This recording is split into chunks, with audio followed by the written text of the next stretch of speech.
Hey YouTube, Cliffjumper 1984, Red Rocks with KBR, the alcoholic Autobot. Yeah, with a bottle of vodka.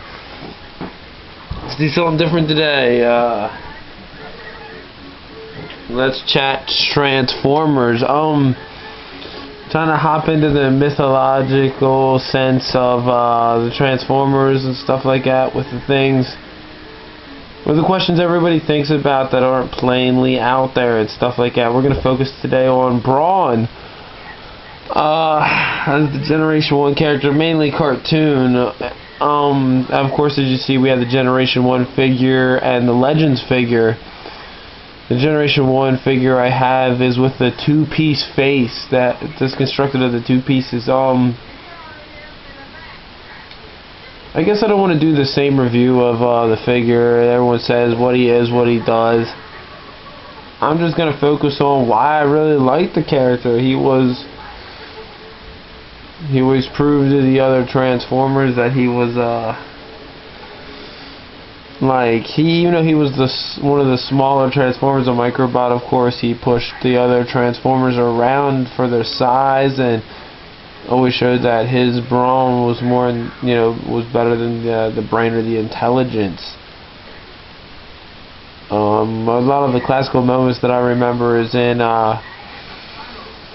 was it the episode Roll For It, or even Transport to Oblivion, correct me which one it is. Starscream bats Cliffjumper with a barrel or some sort of object, and Cliffjumper falls against Brawn's chest, and he just smacks against him, and Brawn just stands there and looks at him, and makes a smart remark like, look, can't take it, in other words. Another test of Brawn, I guess, was later in that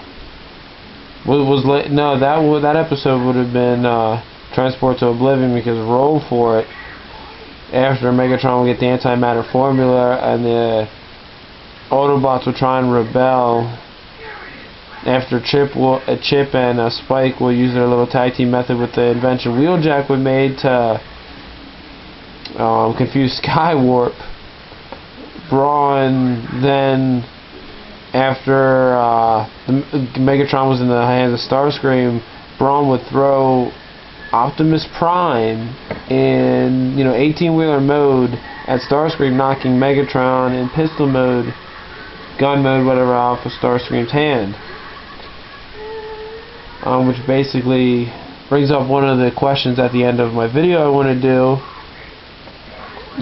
Brawn is being one of the stronger Autobots. What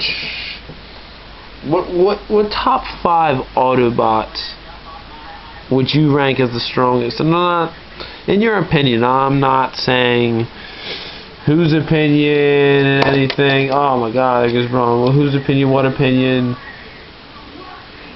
Just don't take into consideration. Don't make an argument in comments. Wow, and this is saying minus Omega Supreme, minus Gestalt, how would you even pronounce that word? I'm even confused about that. Maybe I'm just drinking too much right now. My top 5. I guess I would have to work from, up from the top down, because my brain's a little slow. Number 1, of course, would have to be Optimus Prime with the Matrix. I'm not an Optimus Prime fan, if you don't know. Number 2 would be Grimlock. Number 3.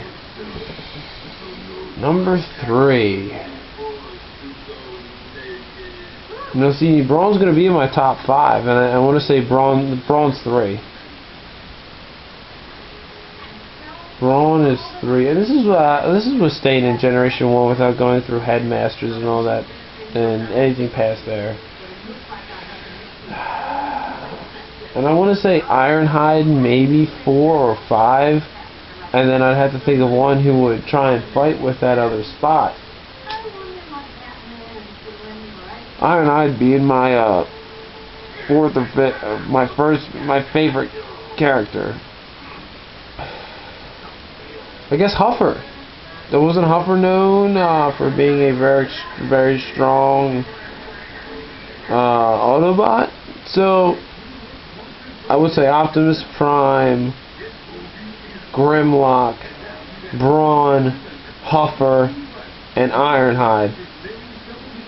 So if you gave me 5 Autobots at the top of the strongest and strength wise, I had no other attribute, whatever, who would be your top 5?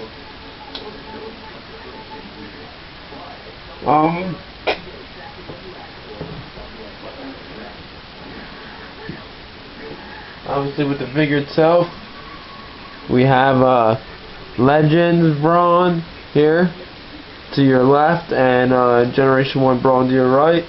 Brawn being a micro changer, I guess, which would be what, a Land Rover? Oh man, smearing off an A-Treat orange soda, very good. We're gonna take away Legends Brawn right here, and we're gonna look at Generation 1 Brawn. What, I paid $8 from him off eBay. His arms are a little loose. To change him for vehicle mode, we're gonna flip his little arms up in here. And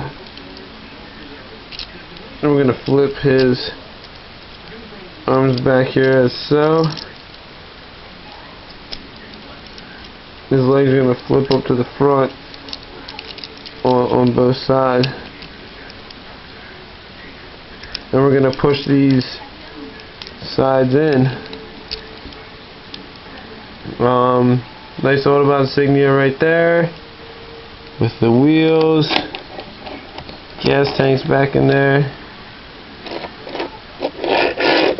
Yeah, it rolls there.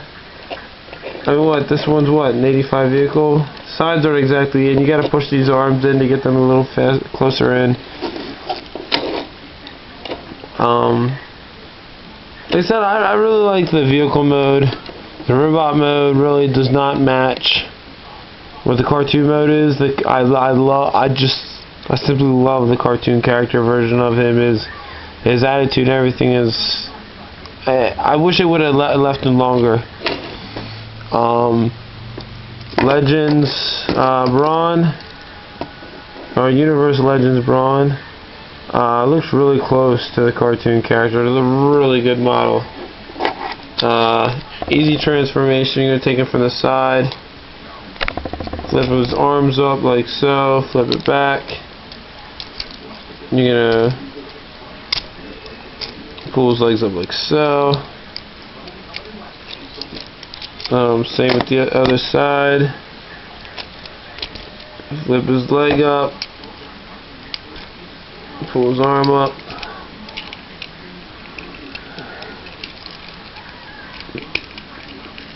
I mean, fits like an SUV. And you see in comparison the colors. I mean, seriously, I don't know. I really enjoy both car modes of both the vehicles. With the spare tire, they both have them where they could be easy replacements if you wanted to do it. Other thing I want to say about Brawn. He got shot by Megatron, of course, in the movie, in the shoulder. He, like again, going through, he was one of the tougher Autobots. They revisited the Museum, and they did not mention Brawn's name when they were looking at the tombs. Wasn't there an animation error in the 3rd season that featured Brawn? But it could have been an animation error. But did Brawn? There's another second part question I'm going to ask to who's the top 5 Autobots. A lot of people are going to say yes to this maybe, but I'm still kind of skeptical on it. I would probably say no. Did Brawn die in the 1986 Transformers movie? Comment below. This is Red Rock's Cliff Jumper 1984, the Alcoholic Autobot, doing Let's Chat about Generation 1 Brawn.